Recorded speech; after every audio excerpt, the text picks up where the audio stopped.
Hello, my name is Deanna Tyler, and I'm doing my project on Chapter 20, Telephony, also known as the telephone. So, jumping right in, the history of the telephone is a 19th century invention created by Alexander Graham Bell. His motivation for creating this was his wife and mother. They both were hard of hearing, and he wanted to create something that would amplify and transmit voices loud enough for them to hear.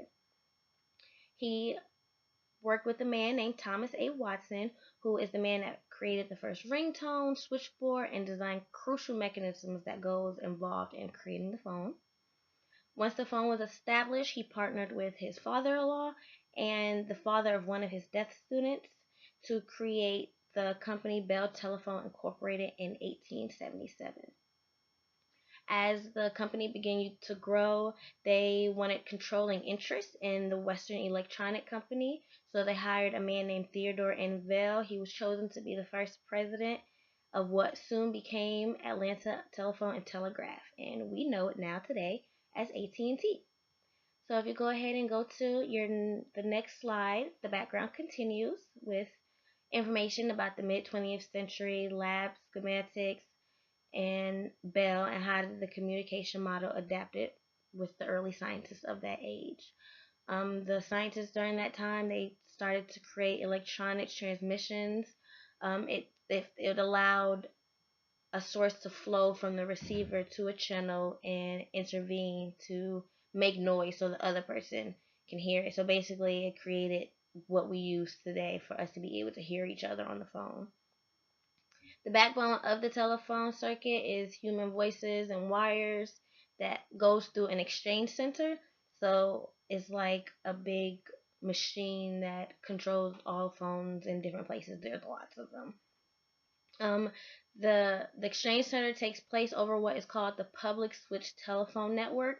That's also how we got our telephone numbers today. It's a 7-digit formula. The first 3 digits is the prefix. It is the exchange code in whatever particular area you're trying to get in contact with.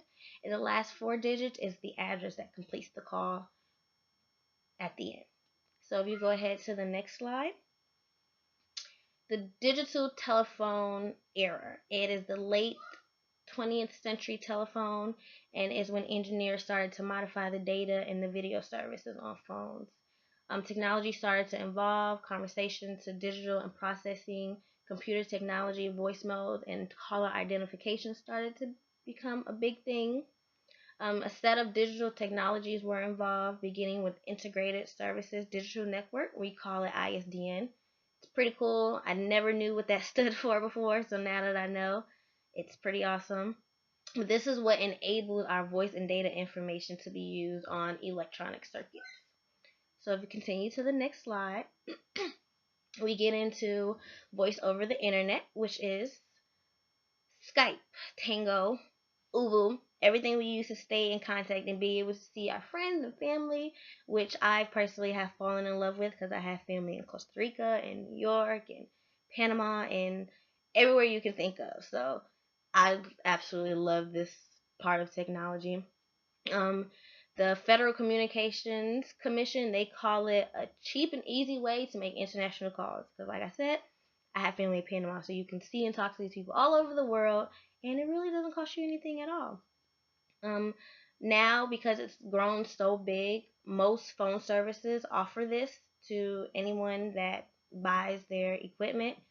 It was created by Alon Cohen, which I hope I'm pronouncing correctly, and Leo Harmanti. They're the co-founders of Vocal Tech Incorporated, and it's really a telecommunications company. Involved in this is an audio receiver. That's a device capable of converting the packets of data into sound and voice phone calls. So how we are able to hear each other. And it can come directly from your phone, your computer, or a phone adapter, whichever you decide to use. Since this has come about, Skype is one of the most popular ones. It's not only here in the United States, but it's also in the United Kingdom, and it's in countries like Europe and Asia, and Microsoft decided to buy it so they can have a little piece of change that's coming in from it. If you continue to the next slide, you'll see that the birth of the first mobile phones came about. The first phone was created by a man named Martin Cooper. It was a 1G phone. G stands for generation. Never knew that before now. But it was called the Brick because it was so big and it weighed almost 2 pounds. Can you imagine carrying 2 pounds worth of a phone in your pocket today? I would never take my phone anywhere. But back on this point, in 1991, they started fixing things, and the arrival of the 2G phone came out by European Telecommunication Standard Institute on November 10th, 1991. That's when the first Nokia phone came out. People loved it because of the small size and also the ability to send SMS text messages. So I text more than I talk on the phone. So this is another thing I'm extremely grateful for, that it is used worldwide. If you go to the next slide, it talks about the smartphone evolution, which is what the majority of the world has today. I have a Samsung Galaxy S3. I absolutely love my smartphone. It does everything I need it to do. The transition to smartphones began in 1993 with the intro of IBM Simon, and it continued over the next 2 decades. Bell South, Nokia, PDA, and Motorola all competed in this network to have a smartphone and to have the next exciting big thing that everybody was going to want. In 2003, mobile-based smartphones continued with Windows, and they decided to use their own mobile-based smartphones. If you go to the next slide, the BlackBerry came into existence and the iPhone. The BlackBerry came from an idea of the two-way pagers. I don't know if anybody remember those back in the day when you used to write messages on your pager or send numbers that meant messages. I used to steal my mom's and do it, but anyway, that's off the subject. People loved pagers, so when BlackBerry came out, they were attracted to the corporate. They were made. I'm sorry, the corporate-based people were attracted to this phone because of the keyboard and the emailing and the faxing features that were included on it. In 2007, Apple created the iPhone. They went into this with the phone being able to do the same things that the BlackBerry can do. And they decided to do this because of their high ratings off of the iPod. I have an iPod that I've had for many and many years, and I'm sure a lot of people do too. The next year after the first iPhone came out, they upgraded it to the iPhone 2. It was released with a better look. It had the new Apple Store, so we can download apps, and half the price of the first one. So people were really excited about that. In 2011, Apple added Siri. So everybody who doesn't know who Siri is a voice on your phone that you can talk to and ask questions, and it will search the web for you. She will make text messages for you. She will make emails for you. She's just a voice, computer operated voice that can do whatever you need her to do, that comes on the iPhones. And in 2011, this is also when Android started to the market, which became really big competition. If you go to your next slide, you can see that the driving force behind Android, if you didn't already know, is Google Incorporated. It is known as being the first truly open and comprehensive platform for mobile devices. It's used by everyone from T-Mobile, HTC, Motorola, and AT&T, Verizon. Everybody is getting these Android phones because they are such a big seller. In 2008, Google released the G1 using the Android operating system. People called it the Google phone. Every phone that comes out by Android is pretty much known as the Google phone. And in 2010, the Nexus 1 was released. So if you go to your next slide, it talks about the recent developments that's happening in the phone market. It's still growing, at least the smartphone market is. In 2011, about 472 million smartphones were sold, and it just continued to grow from there. 31% of all phones were smartphone in 2011. In 2012, it was 42% of phones were all smartphones. And as it continued, eventually Android took the lead in operating the most smartphones. Of most people had smartphones. But a fun fact that I found out through this book is that one of the founders of Apple, his name is Steve Jobs, he believes that Android operating system was stolen from Apple. Like basically the blueprint, he thinks that Android went in and stole Apple's ideas, and that's why they're so popular, and that Android should really be thanking them for helping them out with their product. That's what I thought was very funny and very interesting. Um, he must have got that idea from somewhere. Nobody seems to know. I even researched it to try to figure it out, but and maybe he was just jealous competition, or maybe Android really did steal. I guess it's one of those things we'll never know. If they did, it was wrong, but it was pretty smart at the same time. And if they didn't, it sucks that they're being accused of that. But I love my Android phone, and I'm very happy and grateful for it. If you go to the next slide, and there are more developments that has happened. Nokia has partnered with Microsoft to create the Lumia 900. Unfortunately, it wasn't that huge on selling because it lacked apps. Everybody is loving apps. I know a lot of people have heard of the thing. There's an app for that that's actually copyrighted by Apple too, so nobody can even buy it. But there is an app for everything, and unfortunately, this invention, the Lumia 900, did not have that capability. Nokia eventually accepted and admitted defeat in 2012. But of course, a phone company is not going to give up. I'm sure they'll come out with a new phone soon. After that, Sony stepped in on the smartphone invention. They created a phone. It's called the Xperia. The Xperia is not only a phone, but it's also a game controller. So anybody that has a PlayStation or anything of a Sony product, they're able to use their phone as a controller and play the games, or get transfer information from games back and forth from the phone. It was known as a PlayStation phone. That was really exciting. One just came out recently, the Xperia S, and I thought about getting that phone because it's also waterproof and the camera's pretty awesome. But I don't have a PlayStation, so I ended up not getting it. It was like I would only use half the features, but it's still a pretty cool phone, and Sony is stepping out in a big way. If you continue to your next slide, the current status of smartphones are on there. It is believed that smartphones are in its final phase of adoption. Like this is, they're going to continue to grow from here, but everything from now on is going to be considered a smartphone. The global number of subscriptions of smartphones in the world is 87%. In 2009, there was about 4.7 billion people with smartphones. 2010, it was about 5.4 billion, and in 2011, it was about 6 billion people with smartphones.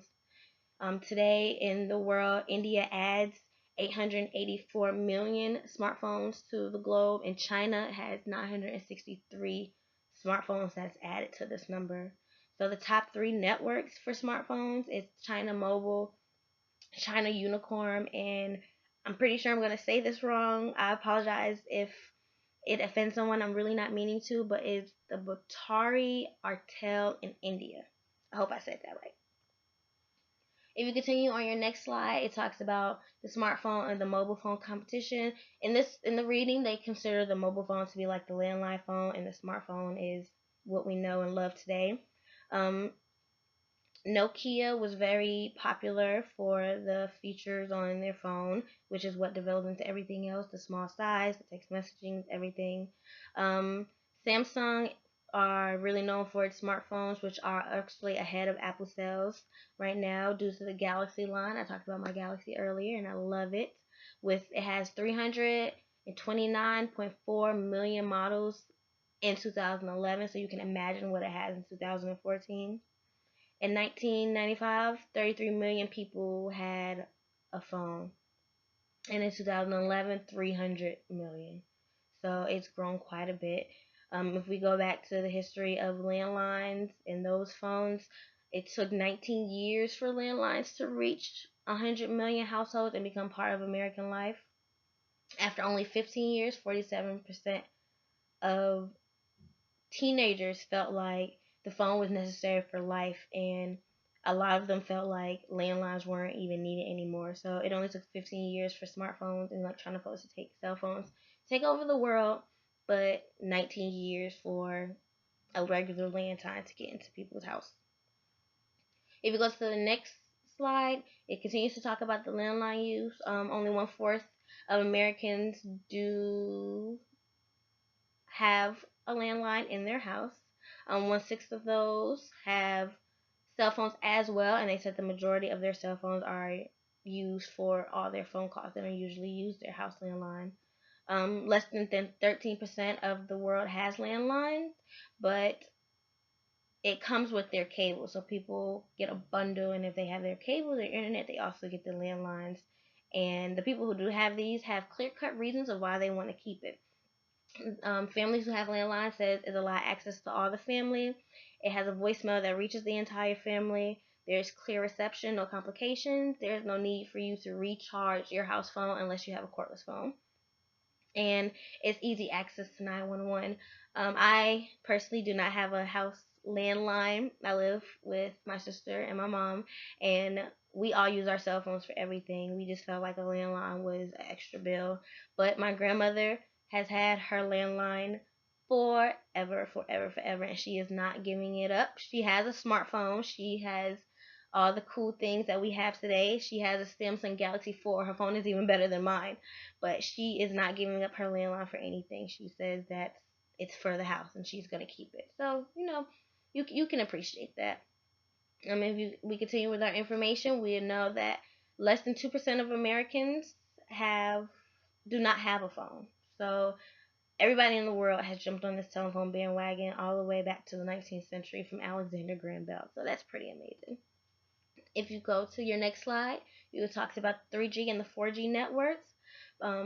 As we learned earlier, G stands for generation. So both the third generation and the fourth generation relates to the efficiency and the greater capacity and the handling peak of data loads. So how much data you can get on your phone is what the 3G and the 4G stands for. 4G is the most advanced, of course, is the most popular right now. It's on the majority of all cell phones today. It offers mobile communication pretty much everywhere and anywhere. You can download music on it, videos, movies, and everything is on a secure network within whatever telephone company you're working with. You don't really hear much about 3G phones anymore. They pretty much fell to the background along with the 1G and 2G phones, and everybody's really excited about the 4. That is the conclusion of the information that I have on the smartphones of our chapter 20. I hope you enjoyed everything, enjoyed my personal input, and I hope I gave you valid information. A discussion question for us is, in what ways do you think the invention of the telephone has affected society and communication of today? Are these changes for the better, or are they ruining the way we communicate? Thank you so much. Bye.